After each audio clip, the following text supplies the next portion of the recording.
I've got a question here from Mark Brody. And he says that he is planning to order his first Brody tartan kilt. He wants to know how his kilt maker is chosen. Peel back the curtain a little bit. Okay. I think we have this get to know your kilt maker segment that's Yeah. been a little bit popular. So Sure. how do we go about that? It is a very, very extensive roulette wheel that we Mm-hmm. have We throw the here in bones. production. Indeed. I'm assuming by the way that you phrased that the kilt maker is here. We are the kilt maker of choice for Mr. Brody. The ultimately it depends on the model of kilt. The longer you are here, you move up the ladder. So when you first start off as we've hired you fresh in the door at USA Kilts as the newest kilt maker. You're going to start making liners and you're going to make sashes and you're going to make things that are very, very simple. And you're going to learn tartan, you're going to learn the fabric and learn how it feels, how it sews, how to do joins, how to hem, all those kind of things, assuming that you probably already know some of those things.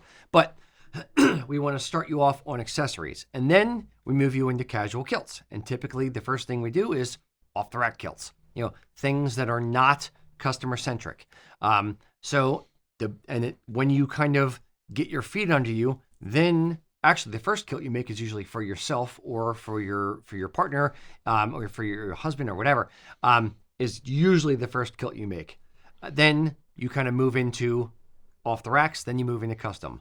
After you've graduated custom kilts, so to speak, then you move into semi-traditional kilts, and it's under the watchful eye of one of our team leaders or under Mac, and we are watching every single step of the way and making sure you understand what you're doing. So you're doing one step of the process, then getting it checked, and then you're the next step of the process, then getting it checked, and we kind of train you up, and then we let you do a little bit more of the steps and a little bit more, independent work, so to speak. And then you move up the scale from semi-trad to 5-yard wool kilt to our top stitch 8-yard wool kilt to our premier kilt. So if you're ordering a premier kilt, you're really only at this point right now today, you're going to get Mac or Susie or Casey or Sophie or the 4 that we have making our premier kilts.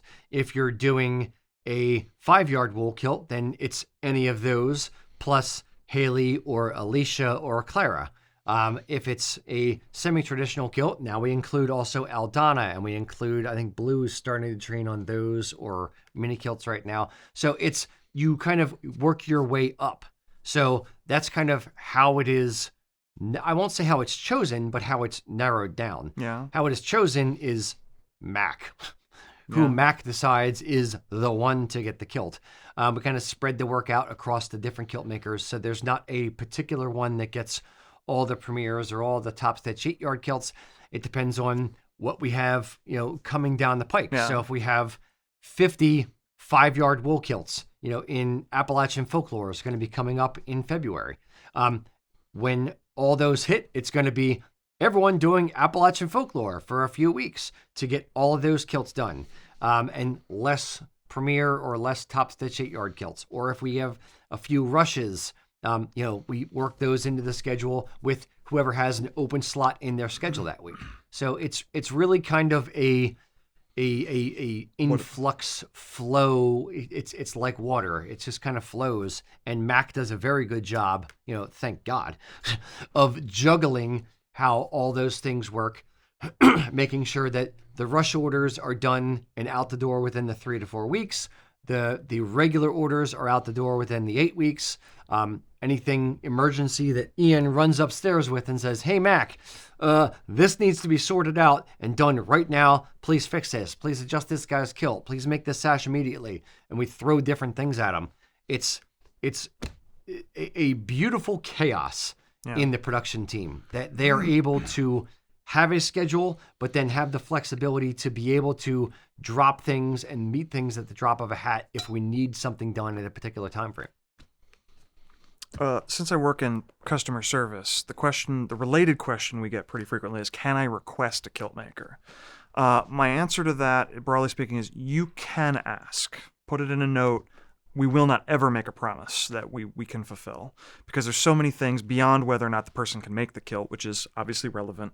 We're not going to give a premier kilt to somebody who's been here 2 weeks because your cousin or your niece started working here. We can guarantee the quality. That's Actually, I would say I could first say we won't do that because we don't like to put bad quality stuff out in the world. That's fair. But even if you're getting a 5-yard kilt and you know somebody can make it, there's a lot of other things in the ecosystem that affect that. Sure, you may have picked kilt maker X, but we have a big project we need them on. So we don't want to put your kilt off several weeks simply because you wanted that kilt maker. So, or in the instance of Casey, she just had a baby. She just came back from maternity leave. So if you ordered a kilt, 3.5 months ago and said, I really want Casey to make this one, do you want to wait 5 months for your kilt to come up? Because she's out. And even if your answer to that is yes, we don't want to do that. We don't want things to languish that long. We want to keep things moving at a particular time frame and keep things going forward. We don't want bad quality. We don't want things beyond a reasonable time frame. We try to keep everything high and tight, so to speak, and moving forward. And it doesn't. Mac will have a nervous breakdown. The man loves to plan things. He is organized as you can get. So if you throw too many different things at him, he may start twitching a little bit and attack someone. He's pretty good at rolling with the punches, though. He's gotten better because you guys have gotten better downstairs at being a little bit less, hey, do this right now. So it's communication is a key here at USA Kilts and has been on the docket for everyone for this coming year. So we're doing a better job at that, and he's doing a better job at rolling with the punches. Yes. So that's my answer. Okay. So how many years sewing experience do you think all of our kilt makers have? Tell me down in the comments what your best guess is. If you want a kilt made by one of our very, very talented kilt makers, go over to usakilts.com and check out all the stuff we have to offer.